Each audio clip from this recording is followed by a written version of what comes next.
I'm here to talk to you about healthy holiday treats because next week is Thanksgiving and we are going to be all tempted by all the sweet stuff that's in front of us. So what do? Pretty much the science of baking is amazing. If you've never really studied baking, it makes absolutely no sense why I have to use butter, why do I have to use sugar. So what I'm going to try to explain are the reasons why you use certain things in baked goods and what the substitutes are that you can use without compromising the flavor, texture, so on and so forth.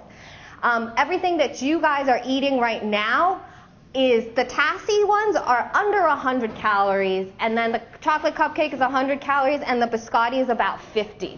So it's a pretty good mix of good treats. Hold on one sec. Okay. And I'm going to get started. So, or not. All right, doesn't matter. Okay, so the science of baking. So let's talk about flours first. Does anybody really know why we add flours inside of baked goods? Well, it's up there right now. Yeah. Rising's a good thing that it does, and it provides gluten and structure. So you have to think of structure. The biscotti that you are eating is the best example that I have today for this idea of flours, or what flours actually do. If you are eating your biscotti, I had a guy who had never baked before, and I gave him that biscotti recipe, and he took it. That recipe is really good for people who have a sweet tooth and just constantly need something sweet, because it's so hard that it takes you a while to eat. But let me explain why it got so hard. So like I said, flours have gluten in them. What happened was it's such a fluffy, it's kind of a dough that doesn't want to come together. And when I show it to you later, you'll see it just does not want to come together. So he thought he'd be a strong guy and everything, and he just knead it all together. He was going to force it together. And you can't. Gluten, flour is that gluten. Once it touches some kind of liquid, it'll start to work. And so what he was doing was he was kneading and kneading and kneading to the point where gluten started to form, and that's why it's so hard. So if you think of breads, bread flour has a higher protein content and therefore more gluten, and so that's why when you knead it more and more, you can add more air to it when you add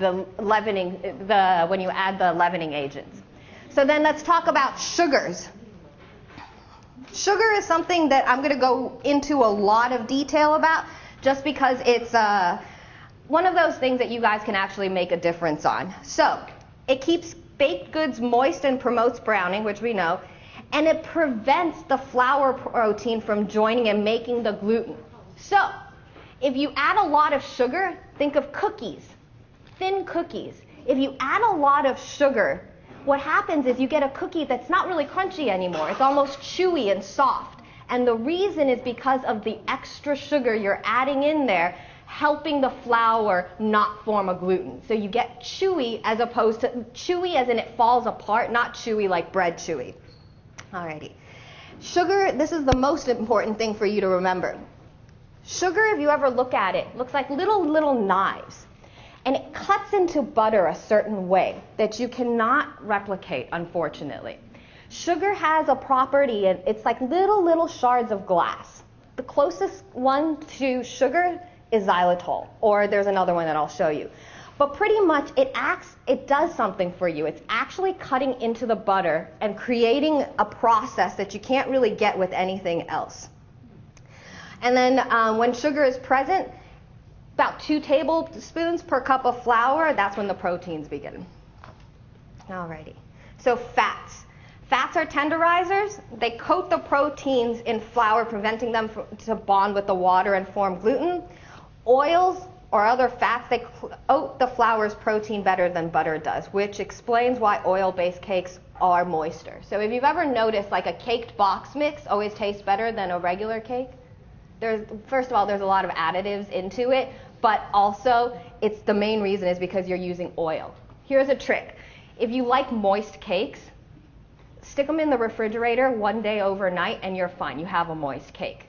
The refrigerator kind of creates this moisture and doesn't draw it away if you keep it in the container. So if you bake a cake in the container that it's in, put it in the refrigerator in the container that it was baked in, and it'll keep moist, and it'll actually be moister the next day. When I was in culinary school, we never frosted a cake until the day after, because it always tasted better the day after.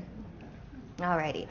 And the main thing is that fats carry flavors, and it kind of gives you that tender mouthfeel that you're looking for. So our goals today for substitution are reducing sugar, reducing fat, and increasing fiber. So here's just a kind of chart of sugars and the types of different sugars that we have. How many of you actually use substitutes, sugar substitutes? Anybody? Okay. Fats and sugars. This is where nutrition and those types of things come into play. I'm not a nutritionist, I'm a chef. I love my butter and I love my sugar. There's the school of thought that portion control is portion control is all you need. You can have that high-fat cookie, high-fat, high-sugar cookie, but control yourself and just have one. Then there's this whole other school of thought of, let's just substitute everything and try to get it as close as possible because I need to have 10 cookies a day. So, if you need to have 10 cookies a day, there are options. I will tell you about one or two that you want to be careful with. I have just started using xylitol. I think that's how you pronounce it, that first one, granulated. It looks identical to sugar and almost works exactly like sugar does. But it is incredibly poisonous to dogs. If you have dogs around the house, if they even get close to it, it is incredibly poisonous. Second of all, has anybody tried it? Okay, interesting, because if you do try it in very, very limited amounts at once. It makes you bloated, and it will give you the runs for a while. Yeah. So people are like, why do you use it? You actually do use it. You actually do have it in your diet a lot. If you eat like sugar-free gums, sugar-free candies, if you have any of those, it's a common ingredient. It's a sugar alcohol. So it still has sugar in it, and it still has calories, but it is a low-calorie substitute that looks like sugar and therefore works like sugar. And then the other one that I always say, if you really need a substitute, the best one that works is Splenda brown sugar. Splenda brown sugar, there's nothing wrong with it. It works because it's still real brown sugar. There's still some real stuff inside of it. So that's the reason. Agave nectar, please be careful. It's still really high in sugar content too. And the stevias, if you're not afraid of that taste, that kind of, I can't stand it. So, but if you're fine with it, then you can use it. But let me tell you, look at the back of your stevia next time, because most of it contains xylitol. So be careful. The other one that's very similar to xylitol is this erythritol one. That's used in a lot of Japanese cuisine. If you go to Japan, their substitute tends to be this. But let me explain this. I went to a Japanese blog, and on that blog, one of the things that it says that it doesn't do is cause that upset stomach that xylitol does. But for some reason, for Westerners, when they still use it, it still gives you the same effect as xylitol. So it's just the different ways our body works. And so, but that is very common in Asia. Alrighty, so reducing sugar. Sweet and low is not very easy to use in baked goods. It's pretty much same as equal, but you can use it just in place of, you can add it to the amount of sugar that you take out, so you're still using a little bit. And then Splenda, like I said, the brown sugar one, definitely is better. And then the erythritol too. For white sugar, substitute agave. But if you do substitute agave, remember it's a liquid, so just remember to eliminate some liquid. So if you're using like a liquid, make sure that if you're using honey or maple syrup, make sure that you reduce the amount of liquid you have in your recipe. So natural sugars. So agave is a natural one, but low glycemic index, but still sugar. So please be careful when you use that. You use 2/3 for every cup of white sugar. So if you want, I'll send this PowerPoint to Diane so that you guys can have all of these, because there's quite a lot of little tricks and tips that you can use. Maple syrup is another great one, but incredibly expensive. I feel like it goes up $1 every time I buy it. 12 ounces for $9.99 right now on sale. So it's expensive stuff, but it's really healthy and it's really good for you. And again, about 3/4. So you're using a little bit less than what you would always do. And you also want to add a 1/4 teaspoon of baking soda before you do that. And again, I'll send that to you. So natural sugars that you can do. Honey, but honey is sweeter than sugar. So please be careful when you do that too. And then also decrease the temperature and reduce the liquid. It also makes things look darker and denser, so it's not as fluffy. Stevia, powder or liquid concentrate, which is what's nice about it, because you can sweeten things with just a drop or two of stevia as opposed to like melting sugar and so on. Use in recipes that have bold flavors, because it does overpower things. Stevia does have that certain taste that people can taste out, and so you want it in strong flavors. Replacing with complete stevia is really hard. So this is the proportion, but you still want to be generous with it just because it does have that taste. Okay, so let's talk about reducing fat. So who's tried reducing fat on their own just by taking a recipe and cutting it in half? Has anybody tried that before? You can do that. Yeah. Yes, I will go through all my substitutes in one sec. So you can just reduce it by half. But like I said, butter does things in food. It creates certain things that you can't get out of what I'm going to show you next. So, unsweetened applesauce. Yeah. Reduce it.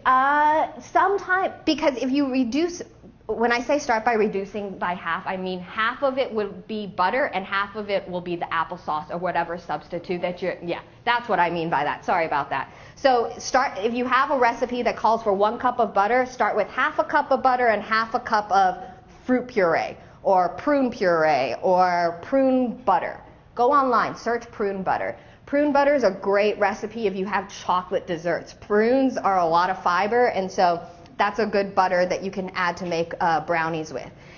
You need to remember that if you have acidic ingredients, you need to add baking soda. And so if you're using the pineapple or if you're using the apples and things like that, you want to add a little bit of baking soda just so that it's not too acidic at the end. You can use vegetable puree. Sweet potato is a good one. And you can buy them in the frozen section, butternut squash purees. And they are in Ralph's in the frozen section, and so you can use that. Nut butters. Nut butters are a great substitute, but they are higher in calories most of the time. Sometimes. It depends. Nut butters carry a lot of fat too. So it depends on what kind of fat you're looking for. Butter is all natural. There's nothing wrong with butter, but some people just want to use nuts instead. If you do use regular butter, though, always make sure you buy the unsalted butter. Salted butter it's not true, I'm sure, but you add salt to preserve things, and so I always say they make salted butter with older milk and just add salt to it. So I always say buy the other ones. Fat-free, low-fat sour cream or low-fat yogurt are also good substitutes. And eggs. Eggs they have a lot of fat. I would not go and make a cookie with only egg whites. You will hate yourself for doing that. But you can maybe eliminate 1 egg and substitute 2 egg yolks instead. I also have a recipe for the flaxseed eggs. If you've never seen that, I'll show you what that is too. And you can also whisk eggs. If you ever make a cake, separate the egg yolks and the egg whites. Use half of the amount of egg yolks and all of the egg whites and beat them separately until they're really nice and fluffy and light, and then fold it into your cake batter, because that'll give you that lift and that fluffiness that butter gives you, because butter helps with the rising too. And so this, by folding in egg whites that are beat up, will kind of fluff everything up and make it more moist too. And then, nut and fruit butters. Increasing fiber, so you can add nuts, substitute whole wheat flours, pastry flours. Whole wheat pastry flour is a whole wheat baker's best friend. It's softer, so it's not too whole wheaty when you eat it, and so you can find that Bob's makes it. Most of the flour companies do.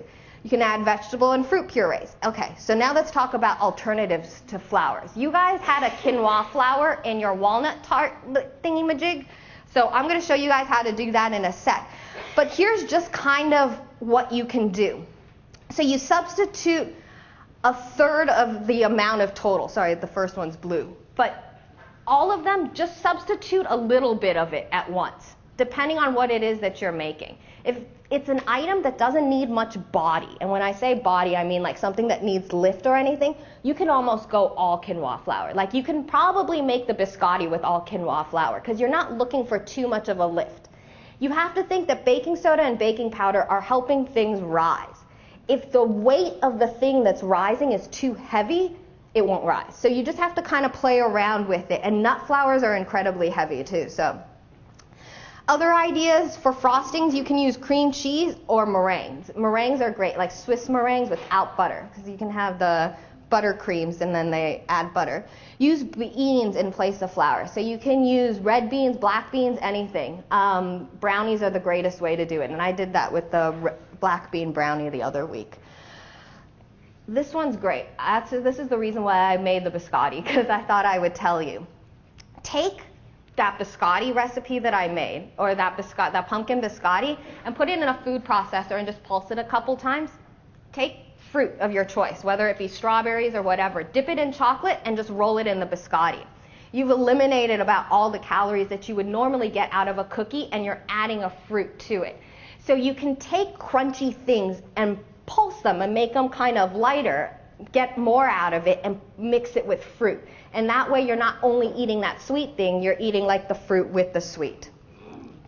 You can bake, grill, and roast fruits, all of which help with the flavors and make them sweeter.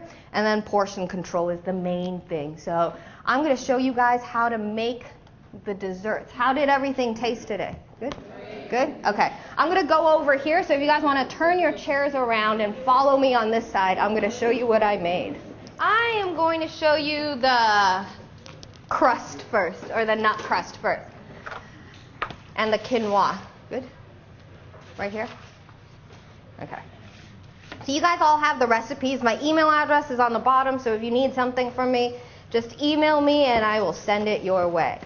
So, I made the crust with quinoa, and does everybody know what quinoa is pretty much? It's really high in protein too. So quinoa looks like little bird seeds. I call it bird seeds, and I really don't like the taste of it. But somehow this actually tastes good. So we ground up the quinoa and we mixed it with walnuts. And then we added regular milk and olive oil. So you just add it together and then you crumb it, or you push it together like you would normally a crumb crust. And this is what quinoa looks like. I can tell you that you need to rinse it. It has this aftertaste in it that's really strong.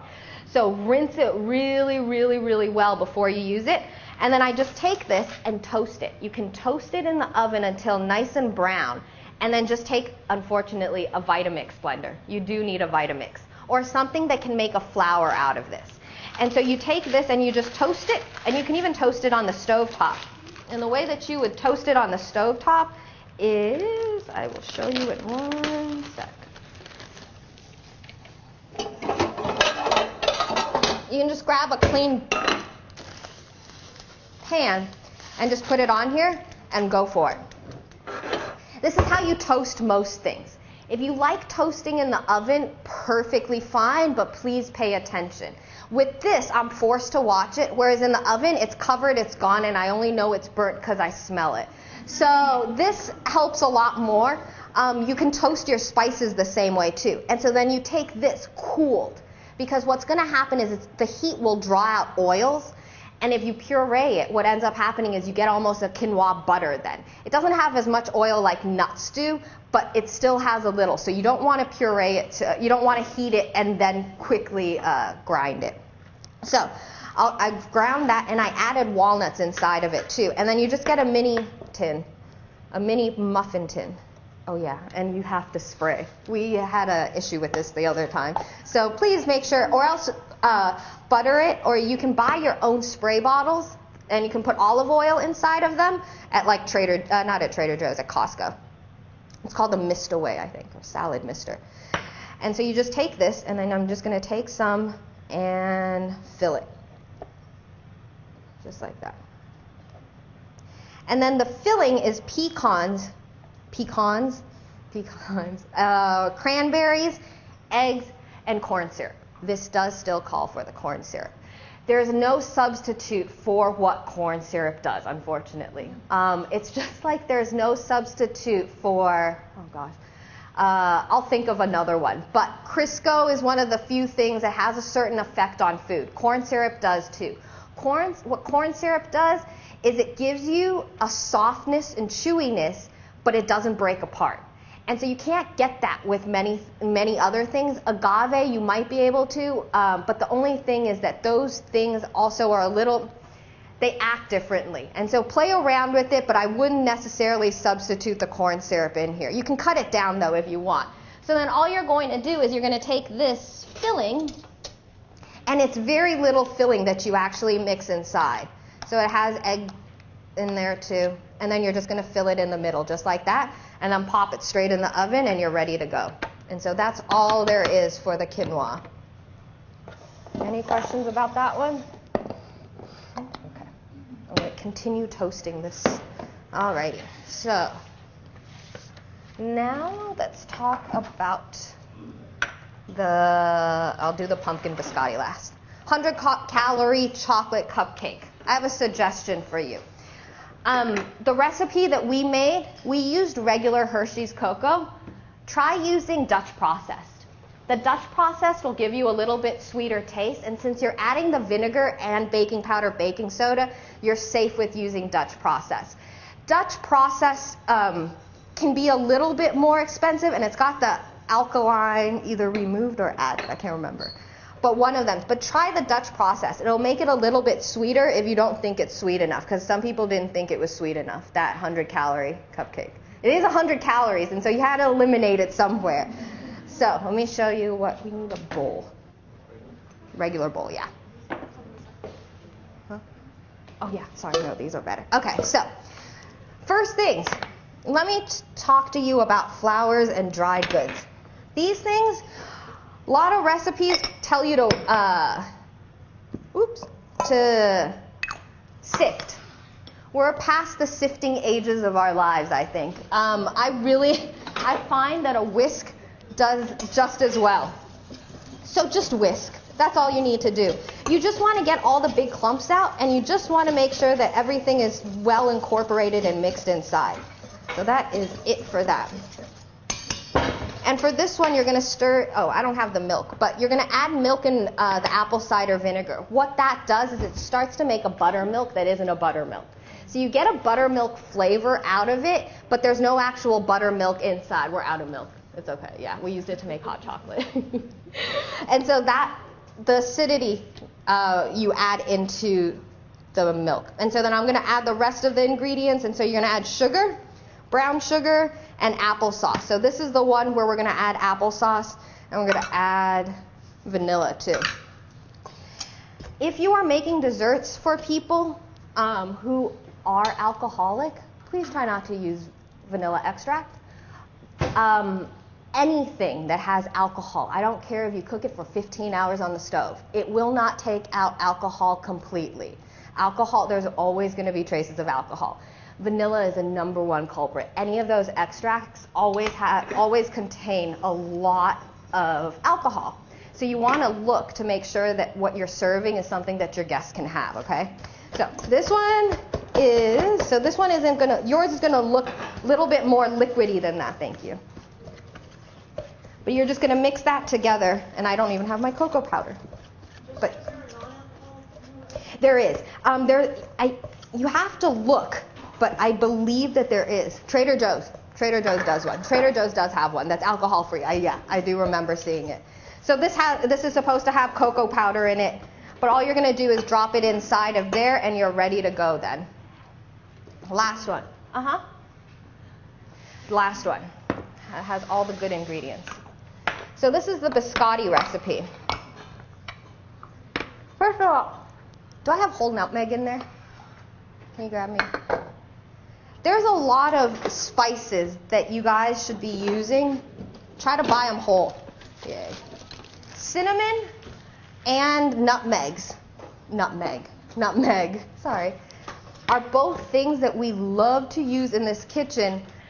And buying a bag of nutmeg like this will cost you $1.29. whereas a whole thing of nutmeg will cost you $2.99 at Ralph's. This makes the world of difference when you bake. And all you need is a microplane. And you just go at it like that, and then you've got fresh ground nutmeg. And you can add that into anything. And then just take this, and you can store it in the freezer. If you're afraid of things like this going rancid, put them in the freezer. And I'll leave this up here because you'll notice the difference between that and pre-ground stuff. Sorry. Uh-oh. Turn it down. Sorry. Oh my gosh. Sorry, you guys. Alrighty, so I'm going to make our pumpkin biscotti.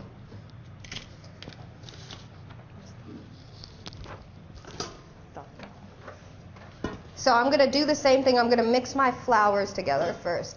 This one's a whole wheat pastry flour, so it's a lot finer than the other stuff is.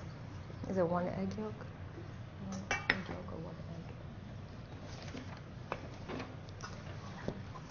So I'm going to mix that up. And this one has cloves, cinnamon, cloves, ginger, and nutmeg. Egg. I can't see the recipe anymore. Do you have the recipe? I don't even have it. Well, not on mine, unfortunately. I wish I knew my baked desserts as well. But I wanted to show you. Okay, it's all right. I'll figure it out. But eggs. Let's talk about eggs. Ooh, thank you so much. Sweet. Huh? Yeah, thank you. See. Eggs are cool. Eggs are one of those things that if you have at home, I'm going to show you a few things. First of all, to separate an egg, no, this one doesn't even call for eggs. But if you want to separate an egg, because you will for these kinds of recipes, you want to take one and then pour out the other. If you get egg yolk in there, that egg white will not beat up anymore. So the other thing I want to show you is that if you drop a shell in there, people are correct when they say that one shell tastes like 1,000 shells. So if you lose a shell inside, if you've ever noticed the inside of egg has this kind of film on it, it's magnetic to each other. It's like attracted to each other. So you can literally go in and it'll just come straight out. So you can use it just like that. No more problems. And the other thing is, store these things. If you're not using egg yolks are a little bit harder to get to store, but egg whites are really easy to store. You can just put them in the refrigerator, and if you don't use them within a week, wash your hair. Not with hot water, cold water. Use them in your hair. They're really good because it's a lot of protein inside. So that's just a little tip about eggs that you guys can do too. And then for the pumpkin, so we're going to mix this all together, and then we're going to add the spices. So I'm going to add my nutmeg, cinnamon, a pinch of clove, and a pinch of ginger. A pinch is really hard, though, if you've ever noticed. And then let's talk about pumpkin purees. Definitely buy the pumpkin purees that are just 100% pure pumpkin. That's it. You don't need anything else. You can add it yourself. If you like more cinnamon, if you like more cloves, you can do all of that. You're on your own. So this is the amount of sugar that we're adding in. And that's all going in here. And then the pumpkin mixture, and baking powder, I mean. So then for this part, the pumpkin puree, you can use any kind of puree. So this is where you can kind of play around with it. You can use sweet potato puree, you can use pumpkin puree, you can use pineapple puree, anything. And then kind of play around with it. So then you can start adding walnuts into this biscotti. You can add dried fruit into the biscotti. This is a very, very basic recipe that uses a little bit of pumpkin for both flavor, fiber, and all of that good stuff. So I'm going to add 2 eggs into here. 2 eggs? 1 egg, I mean, yeah. And the 1 egg that we separated. I'm going to mix it up. And I'll show you how thick this dough gets. There. And then the vanilla.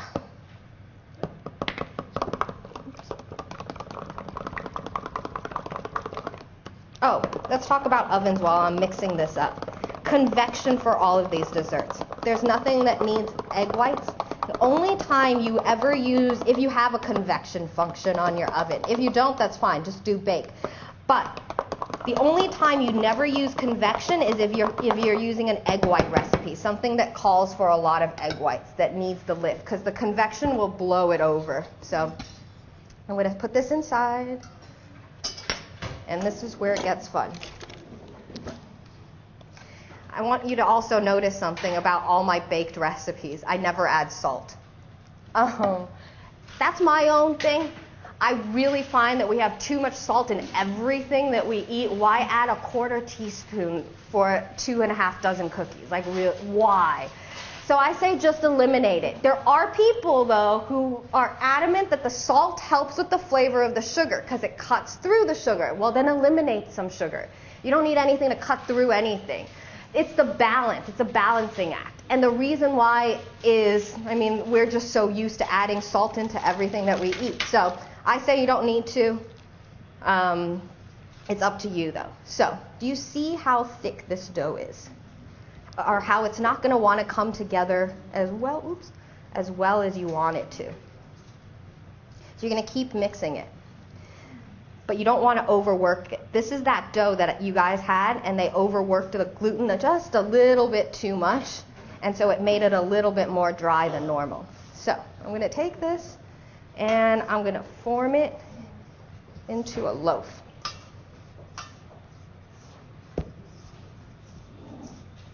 Just like that.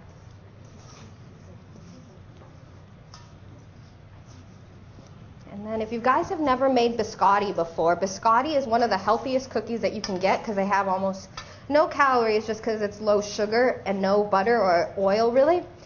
And then what you're going to do is bake it twice. You bake it once as a loaf. So you take it, parchment paper is your best friend. So you're going to take it and you're going to make a loaf. Not too big, but not too small either. It's going to rise a little bit. Just like that. Flip it over. And you're going to bake it. It's going to rise, and then you're going to cut it. You're going to take a serrated knife, and you're going to cut little slices out of it. And then you're going to relay it out and bake it at 300 degrees. And what that'll do is it'll dry it out, and then you've got a biscotti. If that was too crunchy for you, what you can do is you can just not bake it for as long that second time. Because after you bake it this one time, you'll actually notice it's quite soft. And so you could even eat it the way that it is, too. You don't necessarily need to do that second bake. But it does give you that extra crunch if you do that second bake when you're cooking it. Any questions on that?